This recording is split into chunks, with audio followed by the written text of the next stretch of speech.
We have the maintenance update incoming today. The server merge is coming in 2 days from today. I want to talk to you guys about something going on with Paragon trees that's kind of weird, and my gems specifically. Now, this past weekend on Saturday, I did a 100 crest run from the donations from the community. I want to specifically thank Cam for his recent donations that let those types of events happen. We got ourselves a bunch of great gems, and I also want to thank Bullseye for helping me with my gem build inside of the game. More about that at the end of this video, but to start things out, we do have the update that's incoming. As you can see, server maintenance. The server will temporarily be unavailable for today, essentially 2 hours from now of recording. It may actually be happening when you're watching this video when we go live with it.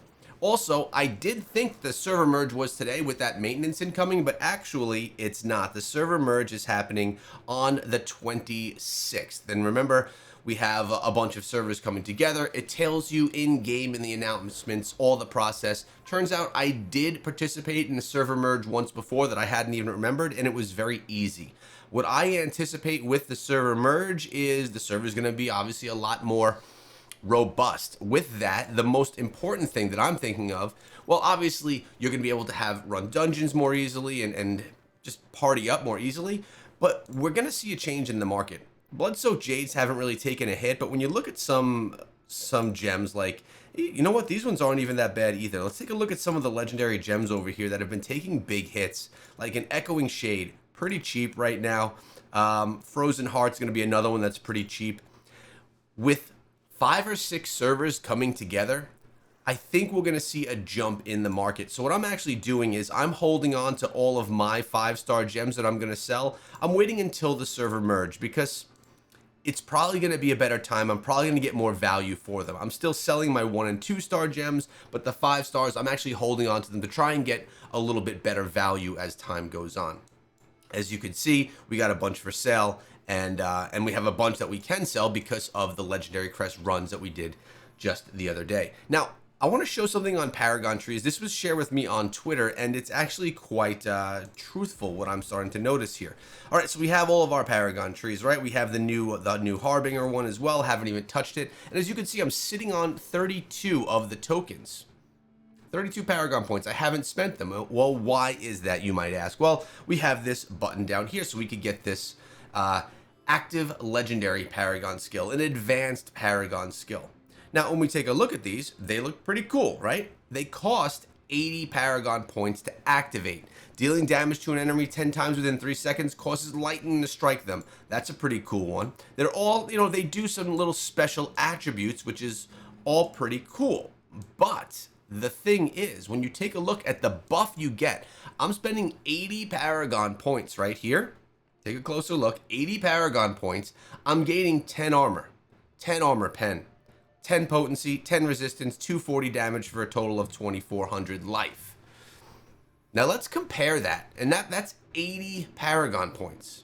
Let's compare that. I think I got to X out of here. It's a little wonky on PC.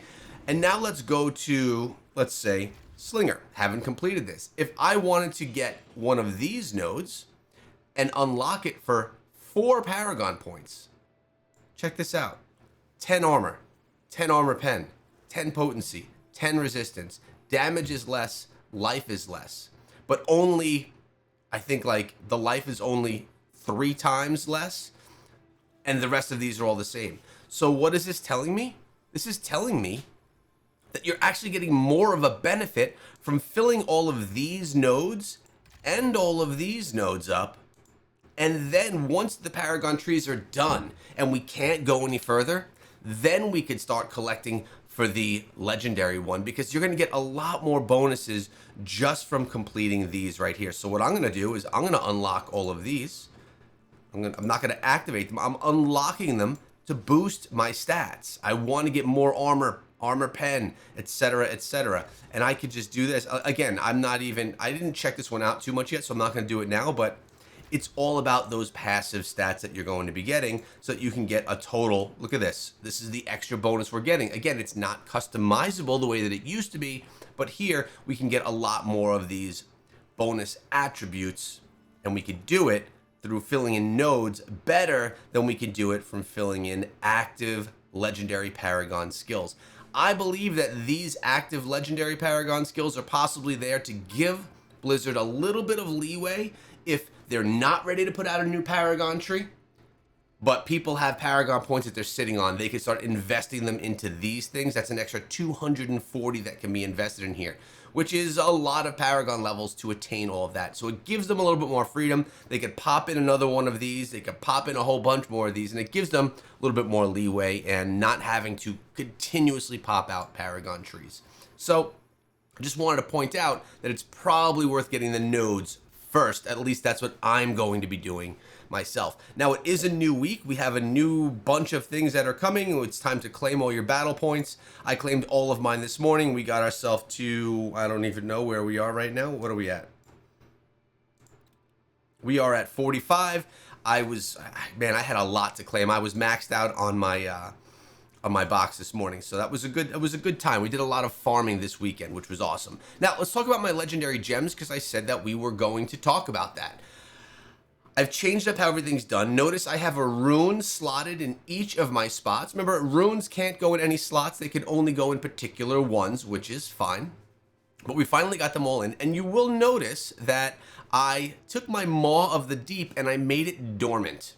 I actually really like the Maw of the Deep, and I probably will use it again in the future. We do have one here that's sellable. Still not sure if I'm going to sell it or not. But I did that so that I could awaken my Seeping Bile. My Seeping Bile is a rank 5, 4 out of 5 star, and it has some energy inside of it as well. When we take a look over here, notice we were able to get a little bit of an awakening, a little bit of gem resonance on it. So we only have one slot. I will very soon be crafting a Cutthroat's Grin so I could get another one in there. But my goal right now, being that we can now awaken slots with only level 5 gems, I'm going to be making my way towards a lot more 5-star gems because I want this awakening. Why do I want the awakening? For these bonuses we get right here. Now, it's not always attainable to get to all of them, right? It takes a while. But let's take a look here at something like my Viper's Bite, for example. Let's see if I did it on my Viper's Bite. We did. We have 2 gems slotted. Mocking Laughter. Boom. Rank 4. Very easy. And we also have the Volatility Shard, rank 3, very easy. We're getting bonus resonance from doing it, a small amount, but really we are here unlocking the socketed bonuses. Equipment-based attributes increased by 11%, but also primary attack damage is increased by 3%. That's because I was able to get 10 resonance into this gem, 6 here, 4 here, unlocking primary attack damage. I want to do that on every single one of these. When we take a look at my pain class, I believe that's the next one. No, we actually did it with the, did we do it with the BSJ? We didn't do it with the Blood-Soaked Jade yet. That one, it takes a bit more with the 5 stars. We did it with our Fervent Fang, I believe. Yes, we did. Primary attack damage increased by 3%. So that's a total of 6%. Plus, we're getting the extra resonance in here as well. I was able to do it, I believe, with my Pain Clasp. Let's take a look. We got it here, another 3%. That's 9% more oh, this is damage taken while moving decreased. That one's not attack. But now while I'm moving, I'm taking less damage. Nice.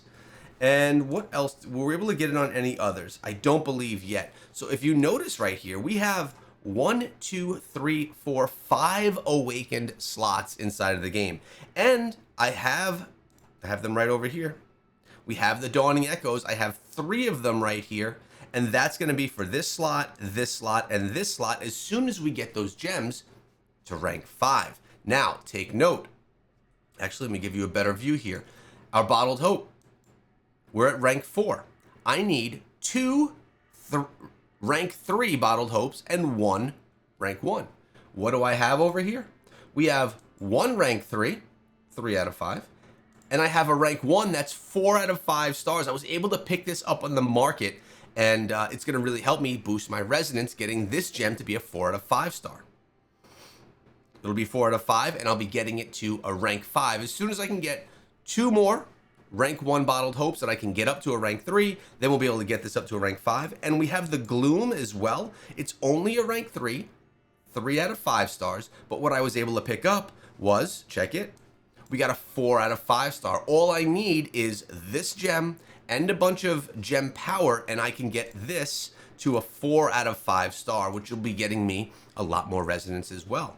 And everything else is 5 except for my Void Spark, which I will be hunting down a 4 out of 5 star Void Spark. And then I'm going to have to get all the duplicates and everything that I need to get that up to the proper level as well. I'm going to need I'm going to need 2 rank 3s, which is going to be 4 Void Sparks and 1 4 out of 5 stars so I can get the rank up here. Obviously, if I found a 5-star first, that would be great stuff. Now, in the meantime, there's a lot of gems that I can sell. But the real important thing here is you could get a lot of great value out of the 2-star gems. I'm still using Fervent Fang. I'm still using Pain Clasp.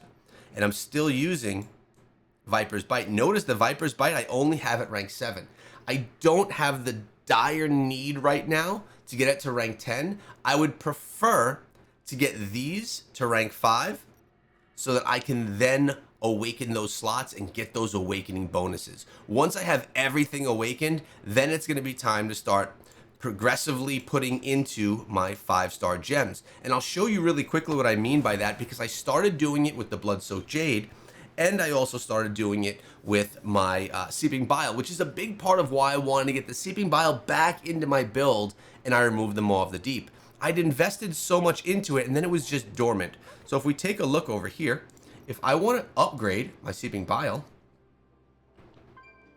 I could go and put 1 Seeping Bile and 60 gem res, or gem power.